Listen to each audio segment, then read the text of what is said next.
Assalamualaikum warahmatullahi wabarakatuh. Alhamdulillahi rabbil alamin. Wabihi nasta'in ala umuri dunya waddin.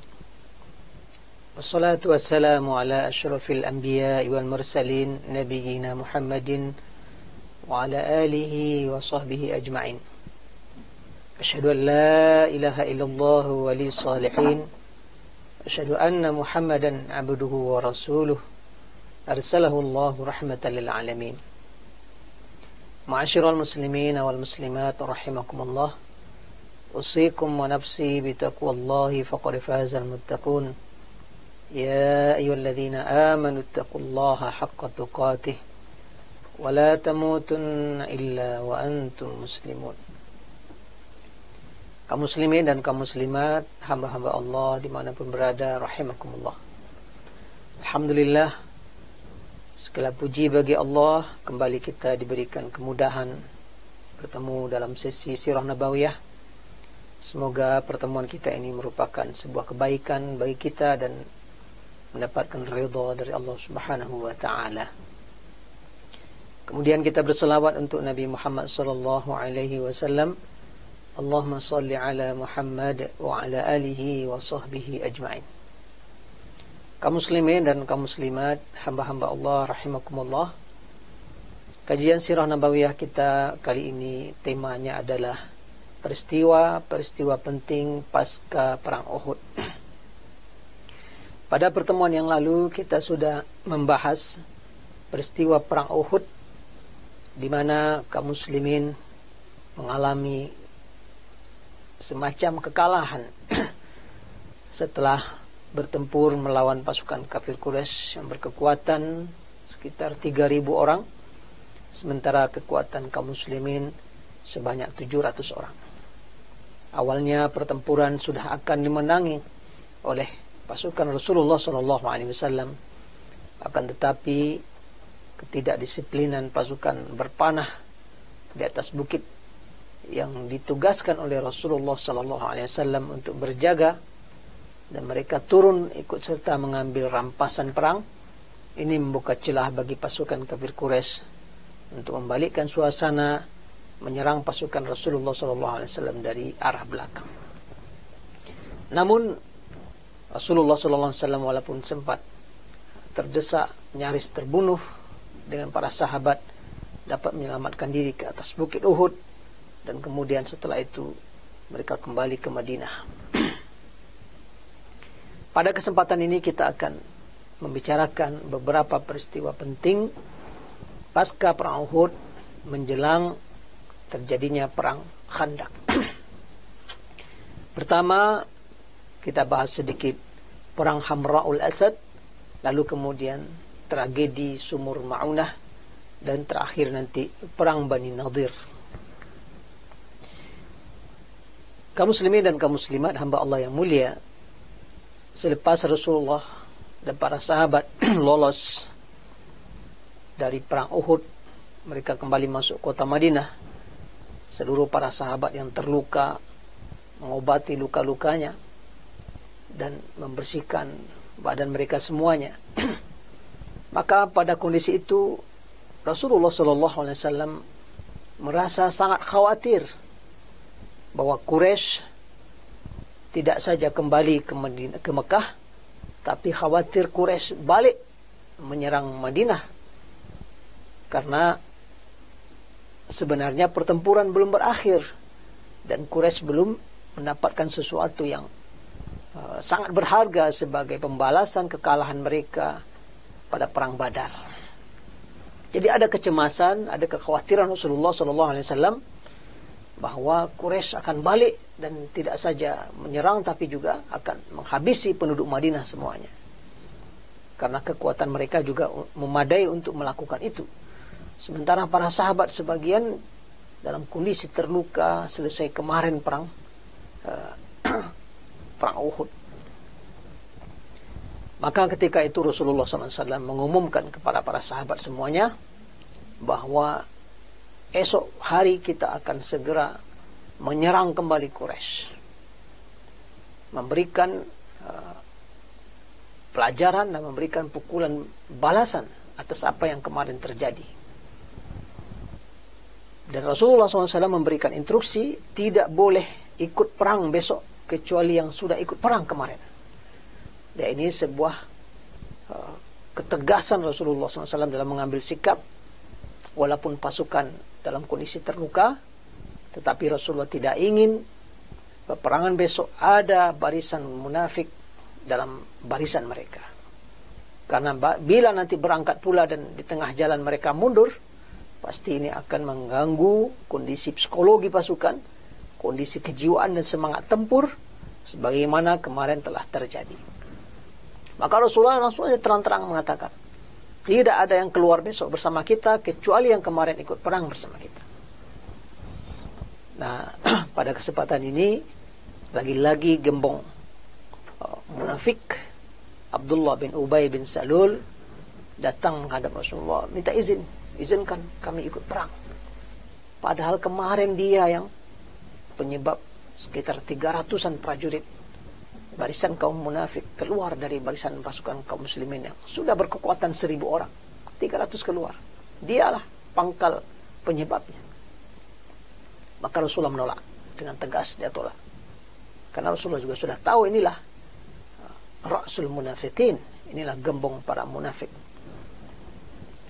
Kemudian pada kesempatan itu juga sahabat Nabi SAW yang mulia Jabir bin Abdullah radhiyallahu anhuma, dia nggak ikut perang Uhud kemarin karena dia ditugaskan oleh orang tuanya menjaga adik-adik perempuannya. Maka dia datang menghadap baginda Rasulullah SAW, ya Rasulullah, izinkan saya ikut. Saya tidak ikut kemarin karena ditugaskan orang tua saya untuk menjaga adik-adik perempuan saya. Nah ini kemudian Jabir bin Abdullah diizinkan oleh Rasulullah SAW untuk tidak ikut untuk ikut bersama Rasulullah kali ini, dan ketidakikutannya kemarin menjadi uzur yang dimaafkan oleh Rasulullah SAW. Maka pasukan Rasulullah SAW bersiap siaga, dan kali ini kondisi psikologi mereka justru sedang naik dan bagus karena ingin membalas kekalahan kemarin, keteledoran kemarin, dan sebenarnya mereka sudah hampir menang. Jadi ini menjadi dorongan untuk membuat mereka menyerang balik. Maka ketika itu Rasulullah sudah siap-siap untuk berangkat mengejar pasukan Quraisy.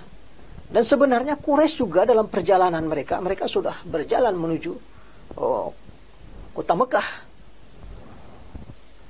Tapi di tengah jalan barisan Quraisy ini memang baru lebih kurang mereka bergerak sejauh 30 mil, belum terlalu jauh. Masih mungkin balik ke Madinah. Dalam barisan itu terjadi perdebatan. Abu Sufyan paling keras untuk mengatakan, kita balik dan kita sudah menang. Artinya kita sudah memukul mereka, kita sudah membalas kekalahan kita di Perang Badar. Tapi mayoritas pasukan Quraisy melihat ini kita belum dapat apa-apa.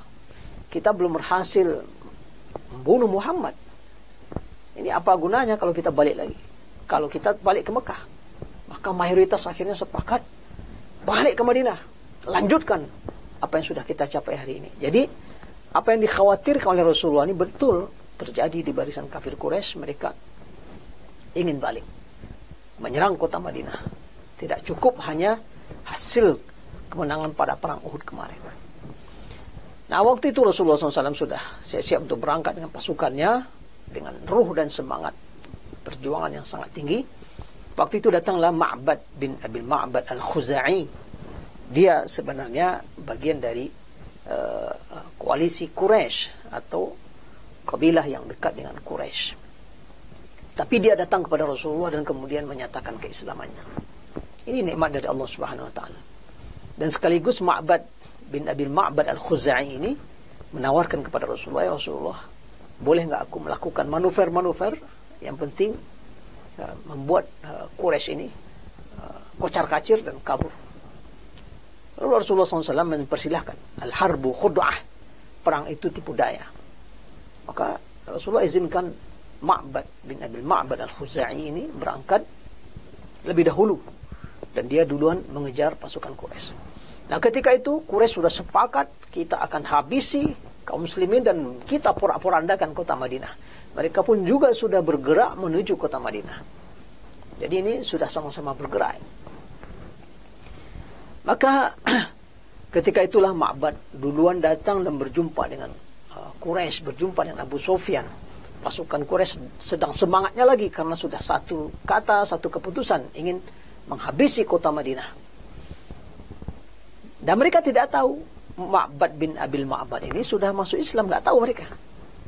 Maka Abu Sufyan mengatakan, "Ma wara'ak ya Ma'bad? Apa di belakangmu? Ada berita apa?" Karena dia tahu melihat Ma'bad datang dari arah kota Madinah. Maka ketika itu Ma'bad bin Abil Ma'bad mengatakan, dan dia langsung memerankan strategi tipu daya tersebut yang sudah dia janjikan kepada Rasulullah SAW. "Saya melihat sesuatu yang belum pernah saya lihat sebelum ini. Pasukan besar yang kuat sedang mengejar kalian hari ini. Yang kemarin tidak ikut perang sudah menyesal. Ya, kemarin yang tidak ikut serta bergabung menjadi sebuah kekuatan besar, sekarang bergerak menuju kalian. Nasihat saya, saran saya," kata Ma'bad, "kalian balik saja. Daripada kalian akan mendapatkan kekalahan besar, balik saja ke Mekah."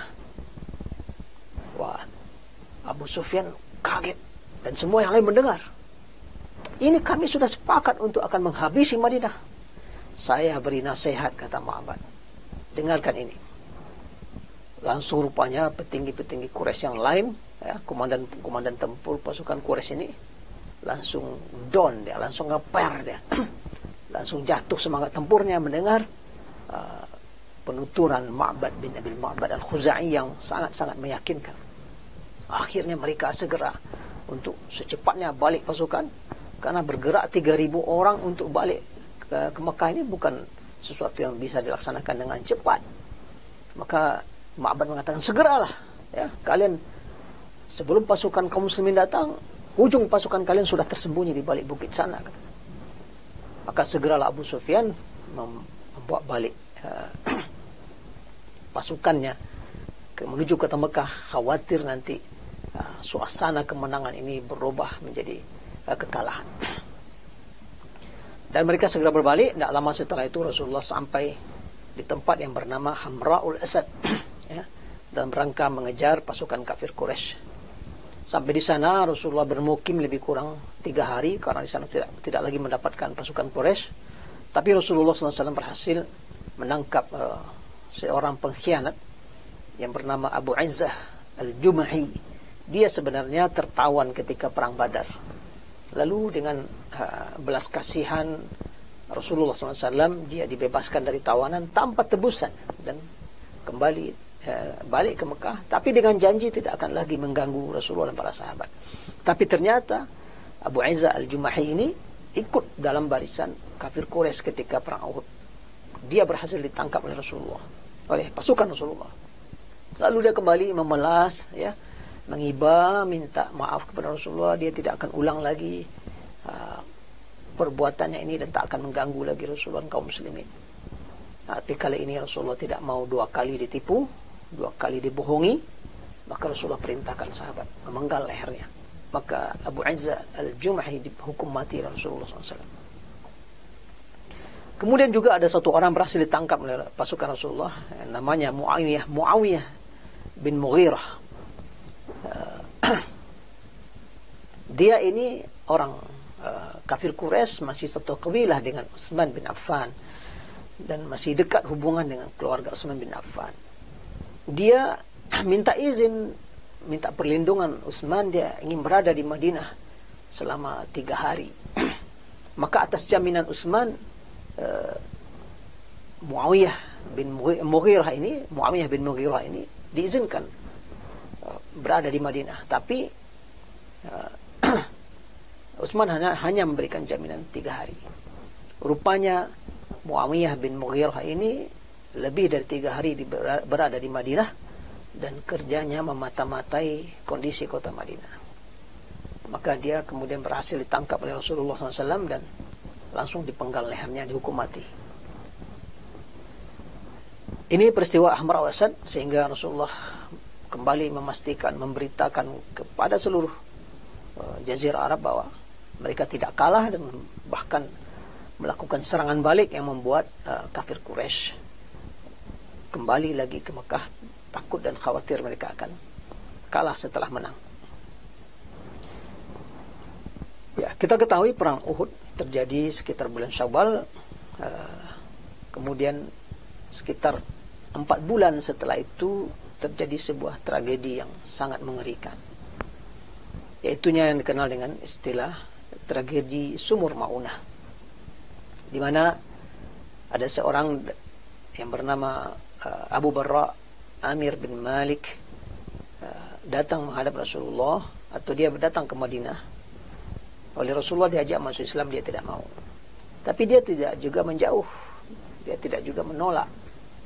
Lalu kemudian dia mengusulkan, karena Abu Barra ini datang dari daerah Najd, dia mengusulkan kepada Rasulullah, bagaimana kalau engkau kirimlah sahabat-sahabatmu, kirimlah ke Najd dan berdakwah di sana. Saya berharap mungkin akan ada yang masuk Islam dari kabilah yang ada di sana. Awalnya Rasulullah khawatir, ya, tidak aman di Najd itu. Tapi Abu Barra memberikan jaminan, saya dengan kabilah saya nanti memberi jaminan keamanan.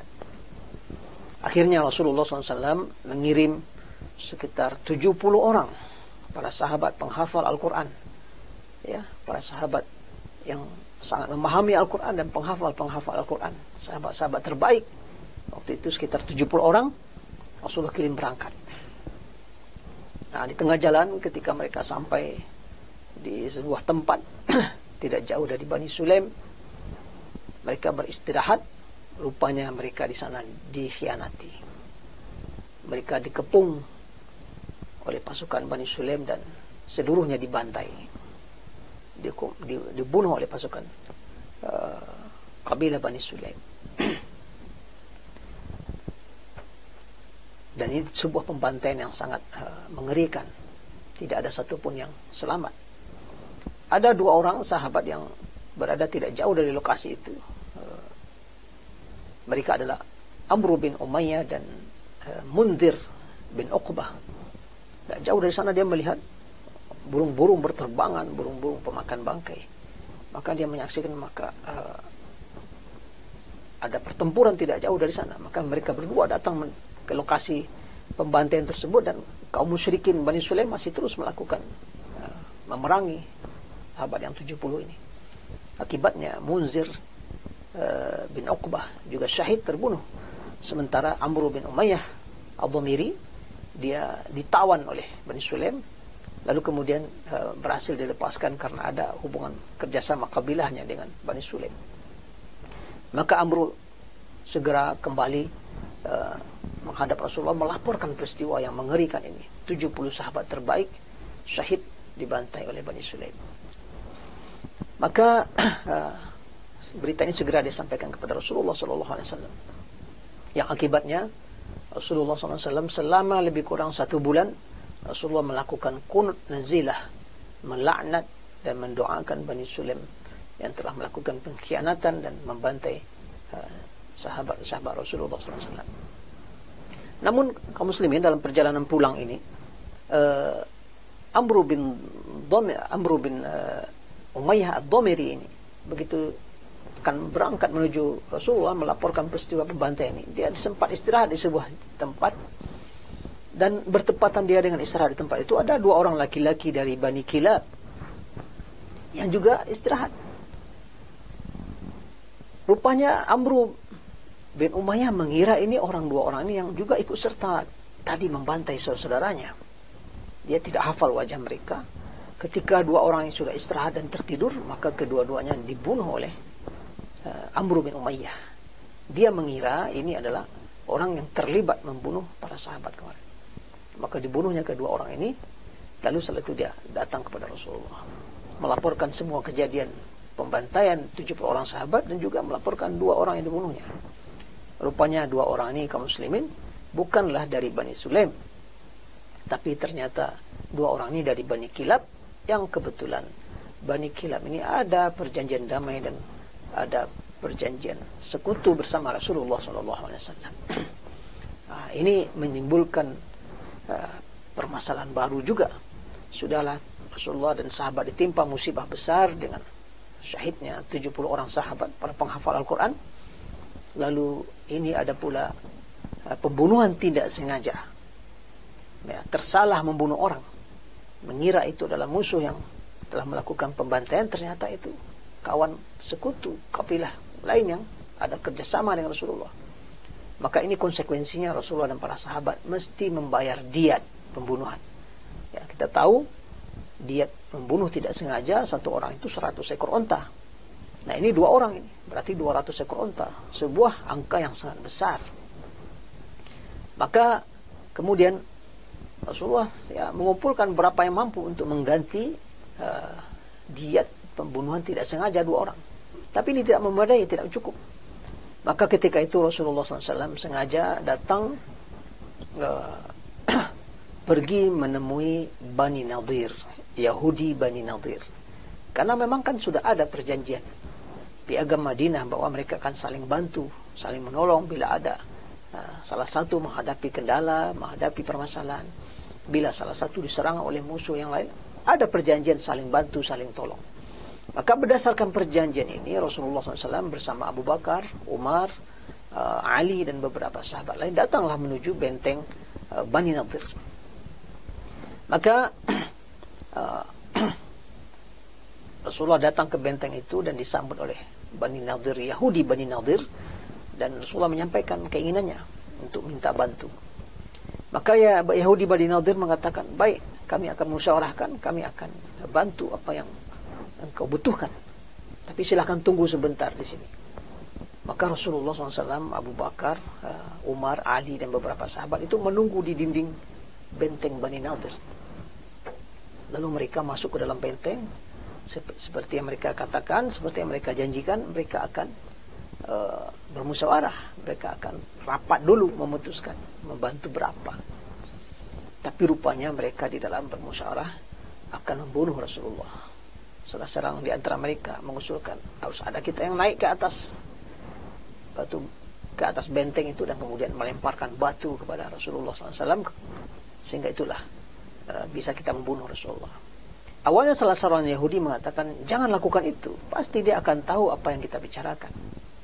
Tapi setan sudah menguasai mereka, dan watak pengkhianatan, watak suka menyerang dari belakang, ya, ingkar janji dan sebagainya, itu sudah menjadi watak Yahudi.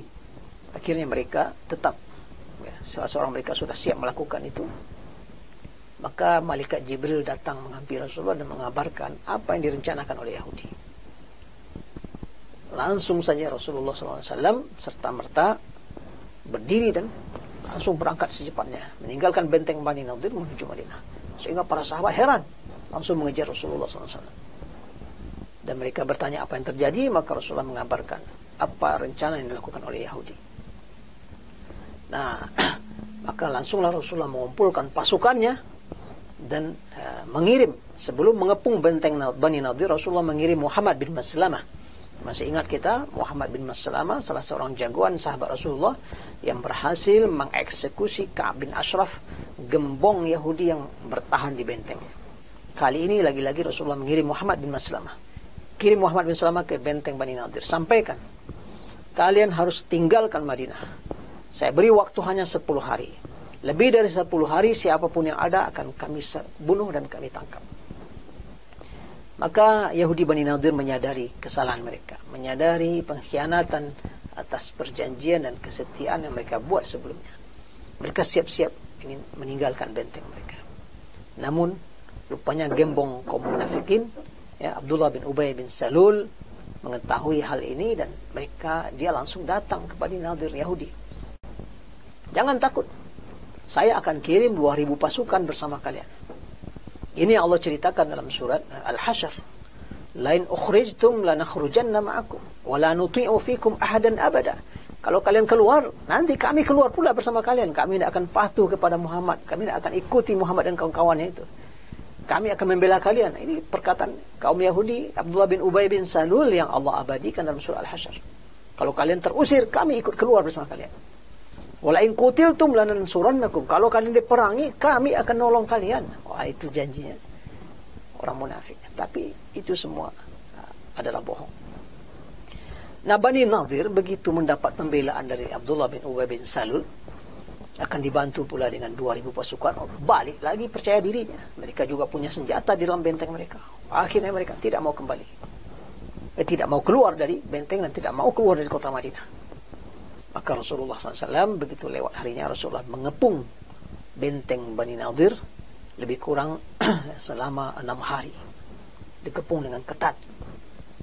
Mereka tidak bisa bergerak, walaupun sempat mereka memberikan serangan panah dan sebagainya, tapi itu tidak berpengaruh. Dan rupanya Yahudi Bani Quraidah tidak ada mau membantu pula Bani Nadir. Ya, begitulah bangsa Yahudi, kesannya mereka bersatu. Tahsabuhum jami'an wa qulubuhum syatta. Kita mengira mereka itu bersatu, padahal hati mereka bercerai-berai itu. Sesama mereka juga sangat keras permusuhannya. Dan begitu juga kaum munafik musyrikin kota Madinah ini juga ternyata nggak siap membantu.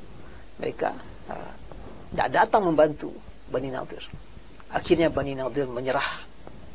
Mereka diizinkan oleh Rasulullah segera semuanya berangkat, ya, meninggalkan kota Madinah. Tak bisa boleh bawa apa-apa kecuali senjata di badan dan beberapa ekor onta. Wah, mereka akhirnya dengan anak-anak, dengan istri mereka tinggalkan benteng mereka. Mereka rusak rumah-rumah mereka karena mereka nggak rela itu akan diambil kaum muslimin. Sebagian membawa tiangnya, membawa pintunya. Berapa yang bisa ke bawah sama mereka pergi. Ya. Seperti yang Allah katakan di awal surah Hasyr, yukhribuna buyutahum biaidihim wa aidil mu'minin. Ya, mereka hancurkan rumah mereka sendiri dengan tangan mereka, dan juga nanti kaum muslimin juga menghancurkannya. Maka kemudian Rasulullah SAW mengusir Bani Nadir dan mereka semua kabur menuju Khaybar, ya, menuju Khaybar, dan di sana nanti mereka tinggal bergabung dengan Yahudi lain di Khaybar. Demikian maka problem masalah dengan Bani Nadir ini selesai, dan Rasulullah SAW mendapatkan fai, ya, bukan ghanimah, karena didapatkan tanpa perang. Seluruh ghanimah rampasan yang ada di benteng Bani Nadir itu murni semuanya berada dalam kepemilikan Rasulullah SAW. Ada ditemui di sana berbanyak harta, baik sisa-sisa rumah orang Yahudi, juga senjata dan beberapa peralatan. Semua itu menjadi hak Rasulullah SAW. Beliau berhak mengambil dan menggunakan untuk apa saja yang dibutuhkan. Kaum muslimin dan kaum muslimat, hamba Allah yang mulia, ada banyak hikmah dan ibrah dari peristiwa ini. Pertama, tentu bisa kita simpulkan bahwa perang Uhud tidaklah kalah total kaum muslimin, karena Madinah tidak berhasil ditaklukkan. Rasulullah tidak terbunuh.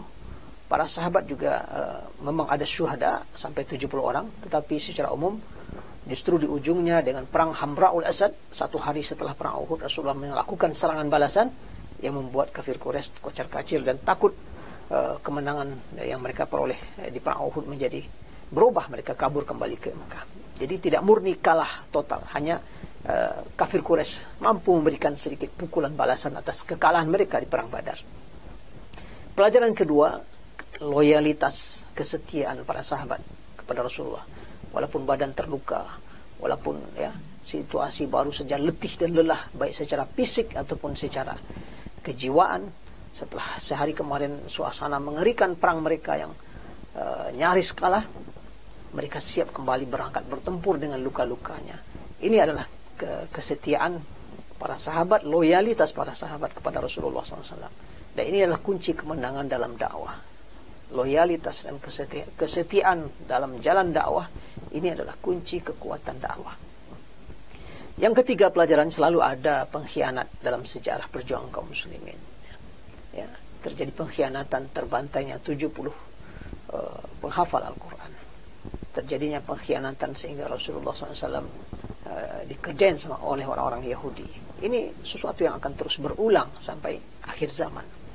Maka para da'i, para berjuang di jalan Allah SWT tetap harus waspada. Dalam setiap perjuangan selalu ada saja sosok-sosok yang berjiwa lemah, mengambil kepentingan pribadi dan mengambil posisi sebagai pengkhianat. Juga terakhir, pelajaran yang bisa kita ambil dari peristiwa ini, watak asli dan karakter kaum Yahudi, ya, selalu mengingkar janji, selalu ngeles, selalu melakukan pengkhianatan di saat orang lain dalam keadaan sulit, mengambil peluang dan kesempatan untuk melakukan pengkhianatan kepada kaum muslimin, pada Rasulullah. Ini sudah menjadi karakter. Pelajaran beberapa waktu yang lalu, Bani Kainuka mengkhianati perjanjian kesetiaan mereka. Kali ini Bani Nadir melakukan hal yang sama. Tapi Rasulullah SAW memberikan hukuman yang tegas, karena memang bangsa dan kaum Yahudi tak kenal kecuali bahasa senjata. Aqulu qouli hadza astaghfirullah li wa lakum wa lisairil muslimina wal muslimat wal mu'minina wal mu'minat fastaghfiruh innahu wal ghafurur rahim. Wallahu a'la wa a'lam bissawab. Assalamualaikum warahmatullahi wabarakatuh. Yuk dukung program dakwah Islam di Radio SIP FM. Salurkan donasi Anda melalui rekening BNI Syariah 12300002112 atas nama PT Radio Suara Indah Pesona Prima.